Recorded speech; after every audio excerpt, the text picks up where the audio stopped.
2 dana prije otvaranja Varaždinskih baroknih večeri objavljen je program tog festivala koji se ubraja među rijetke specijalizirane za tu vrstu glazbe u Europi. Do 27. rujna očekuju nas odlični koncerti kojima će se obilježiti 50 godina festivala. Iako je pandemija izazvana koronavirusom poremetila planove organizatora, ljubitelji barokne glazbe doći će na svoje. U pola stoljeća izvođenja barokne glazbe u autentičnim prostorima večeri su proslavile Varaždin.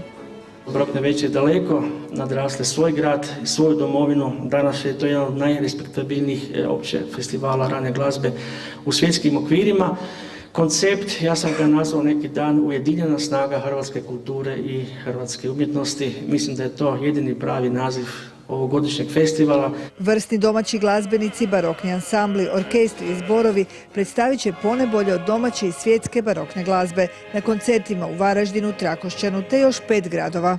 Upravo ukorjenjivanjem hrvatske kulture u europsku je ono što je nasljeđe Varaždinskih baroknih večeri, a ovo godišnje izdanje će upravo to i potvrditi i vidjet će se na koji način hrvatski umjetnici participiraju u europskoj kulturi i umjetnosti. Na novoj pozornici na bedemima Staroga grada u skladu s epidemiološkim mjerama u 10 će se dana održati 10 koncerata.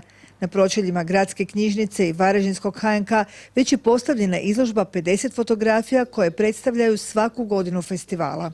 50. Varaždinske barokne večeri svečano će u petak otvoriti Varaždinski komorni orkestar pod umjetničkim vodstvom violinistice Latice Honde Rosenberg.